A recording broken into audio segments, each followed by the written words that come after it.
जवाब दीजिए साकेत बहुगुणा। देखिए, सबसे पहली बात यह है कि जिस फर्जी वीडियो की आप बात कर रहे हैं, वो फर्जी वीडियो शायद 11 तारीख का वीडियो है और वो एक डॉक्टर्ड वीडियो है, लेकिन उसके अलावा बहुत सारे वीडियोज हैं। खुद टीवी चैनल्स ने वहां पर रिकॉर्डिंग की, खुद वहां पर जेएनयू के रजिस्ट्रार का स्टेटमेंट आया है कि यूनिवर्सिटी ने भी वहां पर वीडियो रिकॉर्डिंग करवाई थी इस पूरे इवेंट की। और अब जबकि बात इस स्टेज तक आ गई है कि हमारे कन्हैया कुमार जी अभी कह रहे थे कि मुझे कोर्ट से बेल मिली है, शायद उन्होंने ये बेल ऑर्डर ठीक से नहीं पढ़ा। पहली बात तो आपको बेल नहीं, इंटरिम बेल मिली है, that too for only 6 months. और अगर ये आप ऑर्डर पढ़ लेते थोड़ा सा तो मुझे लगता है आपको शर्म आती बहुत ज्यादा अपने आप पर कि आपको जज साहिबा कह रही है कि इन्फेक्शन की तरह ये डिजीज फैल रही है। और ये डिजीज क्या है?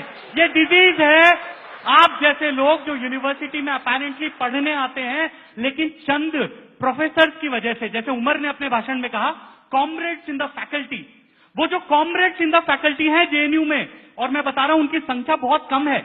अधिकतर जेएनयू के टीचर्स पढ़ाते हैं, लिखाते हैं, बहुत मेहनत करते हैं, लेकिन एक कुछ कॉमरेड्स इन द फैकल्टी हैं जिनका काम सिर्फ नक्सली, माओवादी, देश तोड़ने वाले, देशद्रोही, सेपरेटिस्टों को पैदा करना है। और आप जैसे लोग भी उनकी उपज हैं जो कि बातें कुछ और करते हैं और रियलिटी में कुछ और करते हैं।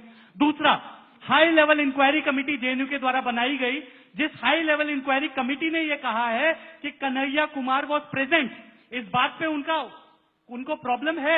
उनको ये पता नहीं कि साबरमती ढाबे पे ज्वाइन कर लिया था या प्रोसेशन में ज्वाइन किया, लेकिन ये वो कह रहे हैं कि Kanhaiya Kumar was present at the spot. And ये सारे जो नारे हैं, ये बहुत सारे जेएनयू के स्टूडेंट्स के द्वारा भी लगाए गए। ये इंक्वायरी कमेटी का कहना है, ये एबीपी का कहना नहीं है। तो इसलिए आप देश को बरगलाना और झूठ बोलना बंद कीजिए। आप कौन सी भुखमरी और गरीबी की बात कर रहे हैं? पश्चिम बंगाल में जाकर देखिए, जहां पर वाम मोर्चा की सरकार ने 35 साल तक राज किया, वहां पर देखिए कि गरीबों की क्या स्थिति है आज।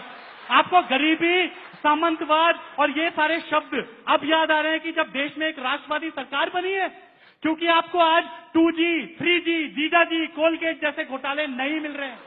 आज आपको विरोध करने के लिए और बातें नहीं मिल रही हैं, तो आप शब्दावली खोज के लाइए, इंटॉलरेंट, इंटॉलरेंट। अरे ये देश तो कभी इंटॉलरेंट हो ही नहीं सकता, क्योंकि ये देश तो एक्सेप्टेंस के सिद्धांत पर बना है।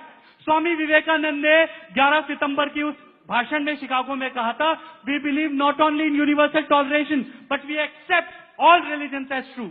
यानी कि ये तो भारत की संस्कृति है कि हम मानते हैं कि अलग अलग मार्गों से होते हुए भी एक ही भगवान तक, यानी कि एक ही सत्य तक पहुंचा जा सकता है। आप किसको बरगलाने की कोशिश कर रहे हैं? आपकी कथनी और करनी में इतना बड़ा अंतर है कि भारत में तो आप फ्रीडम ऑफ एक्सप्रेशन की बात करते हैं, लेकिन आप जिस विचारधारा से आते हैं, उस विचारधारा ने यूएसएसआर में कौन सी फ्रीडम ऑफ एक्सप्रेशन दी थी? उस विचारधारा ने चाइना में कौन सी फ्रीडम ऑफ एक्सप्रेशन दी है? देखिए तिब्बत के लिए किस तरह से मॉन्क्स मर रहे हैं। आपकी कथनी और करनी में इतना बड़ा अंतर है कि नक्सलवादी हमारे देश में बंदूक के दम पर लिबरेटेड जोन बना रहे हैं। नक्सलवादी हमारे देश के साथ लड़ रहे हैं, और माइंड कीजिए वो बीजेपी या एबीपी के साथ नहीं लड़ रहे हैं, वो आरएसएस के साथ नहीं लड़ रहे हैं, वो इस देश के साथ लड़ रहे हैं। बाबा साहब भीमराव अंबेडकर जी द्वारा बनाए गए संविधान के द्वारा चलने वाले इस देश के साथ वो लड़ रहे हैं। और जब आप नारा लगा रहे थे, और जब ये लोग वहां पर बाकी जो अल्ट्रा लेफ्ट के लोग जेएनयू में जब वो नारा लगा रहे थे, बंदूक के दम पर लेंगे आजादी, आप कहते हैं कि आप भारत के जिम्मेदार नागरिक हैं, और जिम्मेदारी आपने उस समय खूब निभाई कि वहां पर आप बाद में खड़े होकर आपने भाषण दिया तो एक शब्द में कंडेम भी नहीं किया कि इस प्रकार की नारेबाजी वहां पर हुई थी, वो नारेबाजी गलत है। इसलिए आपकी कथनी और करनी में जमीन आसमान का अंतर है। जहां तक बात रही पटियाला हाउस कोर्ट में जिन लोगों ने वायलेंस करी, उन लोगों को शायद थोड़ा सा राष्ट्रवाद सिखाने की आवश्यकता है। उन लोगों को इस देश के संस्कार शायद बहुत अच्छे तरीके से नहीं मिले, क्योंकि ये देश सच में कम्युनिस्टों के कंगारू कोर्ट की तरह नहीं चलेगा। ये देश डेमोक्रेसी के आधार पर चलने वाला देश है। हमारी इंडिपेंडेंट जुडिशरी है, we are proud of our judiciary. हमें विश्वास है, और आज भी इससे मुझे विश्वास है कि जब ये जजमेंट आएगा जिसमें कि आपके ऊपर देशद्रोह का आरोप लगा है, तो निश्चित रूप से दूध का दूध और पानी का पानी हो जाएगा।